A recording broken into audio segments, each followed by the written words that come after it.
women in Columbus, Ohio. Both started working at 24. Both earned between $58,000 and $65,000 through their 20s and 30s. Neither received an inheritance. Neither had a side hustle. Woman 1 hit $100,000 in invested savings by 30. By 45, her net worth is $614,000. Woman 2 didn't cross $100,000 until 38. By 45, her net worth is $189,000. Same city, same income bracket, same decades of work. A $425,000 gap, and the only meaningful difference was how fast each one reached the first $100,000. Every year your savings sit below that line, you're trapped in the slowest phase of wealth building. Most people never realize there's a threshold where everything accelerates. The data on what happens at $100,000 is staggering. The Federal Reserve's Survey of Consumer Finances puts median American retirement savings at $87,000. Most never sustainably cross $100,000. Fidelity's 2024 analysis found that 401k participants who became millionaires took 8 to 10 years, reaching their first $100,000. From there to $250,000 took 5 years. $250,000 to $500,000 took 4. Bankrate reports 27% of Americans have less than $1,000 saved. The first $100,000 takes a decade. Every $100,000 after takes less time than the one before. The math literally speeds up, but only after crossing the line most Americans never reach. There's a name for what happens at that threshold. It's called the wealth ignition point. The moment invested savings cross $100,000 and compound returns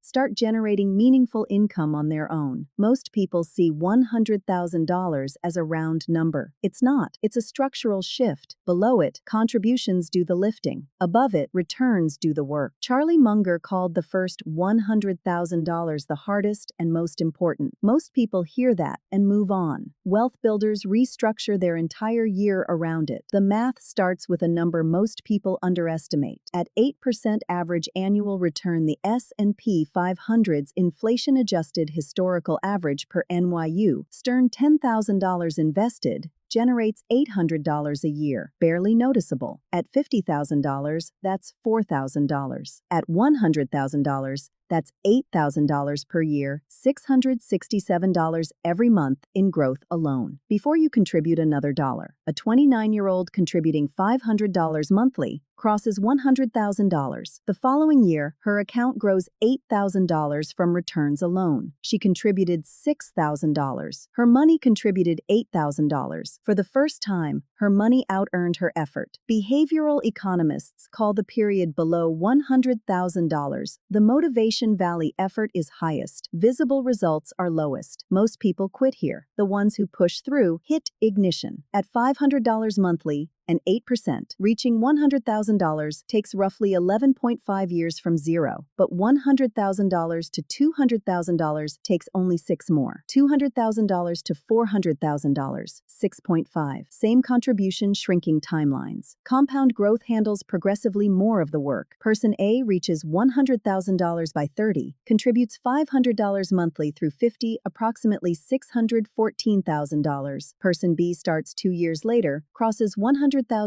around 43. Same contribution through 50, approximately $189,000. Same deposit, same return. A $425,000 gap because person A spent 20 years above ignition while person B spent 7. But knowing the math isn't enough. The question is how to reach $100,000 fast, especially starting near zero in 2026. Ramsey Solutions' 2024 National Study of Millionaires found self-made millionaires reach their first $100,000 within 5 to 7 years of getting serious, not through high income, but through savings rates averaging 20 to 25% of gross. A 28-year-old earning $72,000 gross After taxes, roughly $4,700 monthly. He targets a 22% savings rate, $1,320 a month directed to investing. He eliminates $340 in consumer debt payments and redirects that to total monthly investment, $1,660. At 8%, he hits $100,000 in approximately 4.5 years. By 32, not 40. Saving 22% sounds extreme when you're used to 5%. That discomfort is understandable, but Ramsey found millionaires didn't feel deprived during accumulation. They felt focused. They treated the savings rate as a temporary sprint, not a permanent sentence. The sprint lasted 5 to 7 years. The wealth lasts the rest of their lives. At $1,660 monthly, the first $100,000 arrives in 4.5 years. At $300 monthly, the American average, it takes roughly 17 years. That's not just 4 times slower. It's 4 times slower compounded, meaning one person reaches ignition while the other is still in the motivation valley. Someone earning your exact salary could reach the wealth ignition point a decade before you. Not different income, different allocation. Once you see what happens in the years after crossing $100,000, the urgency becomes undeniable. Morgan Stanley's historical analysis confirms portfolio growth becomes dominated by returns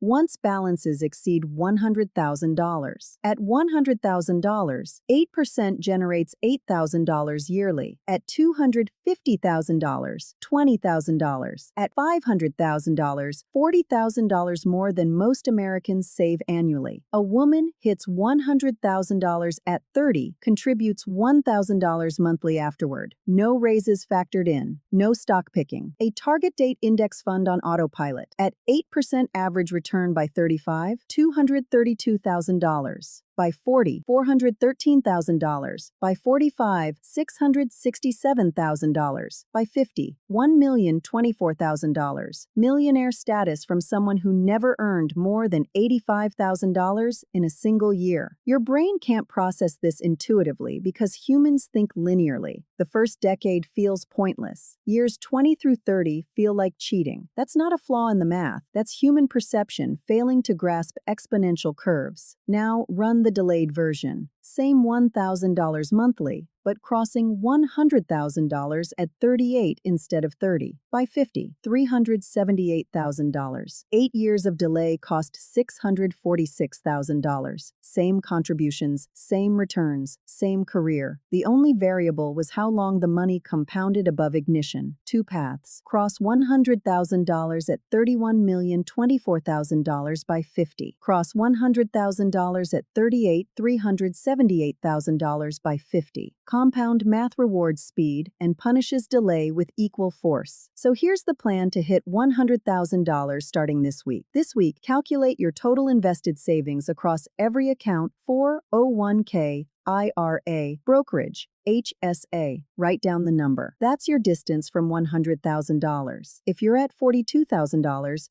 your gap is $58,000. No judgment, just math. Calculate your savings rate as a percentage of gross income. If you earn $70,000 and save $350 monthly, your rate is 6%. This month, push that rate to the highest tolerable level target, 20%. For $70,000, that's $1,167 a month. If 20% isn't possible yet, start at 15% and increase 1% per quarter. Eliminate one recurring expense and redirect the cash immediately. This quarter, consolidate investing into low-cost index funds at Fidelity, Schwab, or Vanguard. Open a Roth IRA if you haven't. Max contribution for 2026 is $7,000. If your employer offers a 401k match, contribute to the full match first. Free money before anything else. This year, attack consumer debt above 7% interest. Every dollar freed from a $340 car payment becomes investment fuel. Apply tax refunds, bonuses, and windfalls directly to investing, not to spending. Set every contribution to auto-deduct on payday, not month's end. Enable auto-escalation on your 401k, 1% increase every 6 months. Every month below $100,000, your money grows slowly contribution-driven, not return-driven. The difference between reaching ignition this year versus 3 years from now is roughly $47,000 in forfeited growth by 50. But this was never just about a number on a screen. The first $100,000 is the hardest money you'll ever save and the most important money you'll ever invest. Below it, you're pushing the boulder uphill with your own hands. Above it, gravity starts pulling the boulder for you.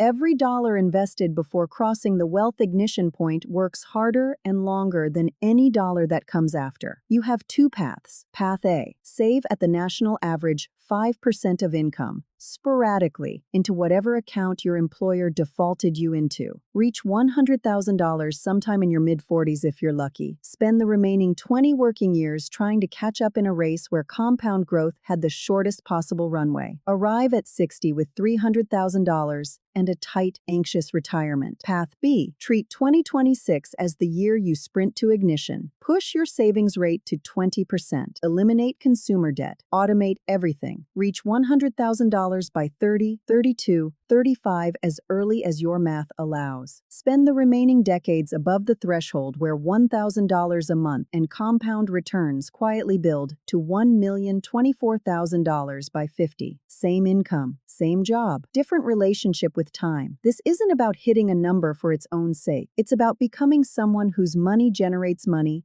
and who that person gets to be. The person below $100,000 works for every dollar. The person above $100,000 has dollars working alongside them. One trades time for money. The other trades discipline for freedom. The sprint is temporary. The ignition is permanent. The difficult part lasts a few years. The compounding lasts forever. Everyone wants the million. Almost no one fights for the first 100,000. That's the gap. That's the whole gap.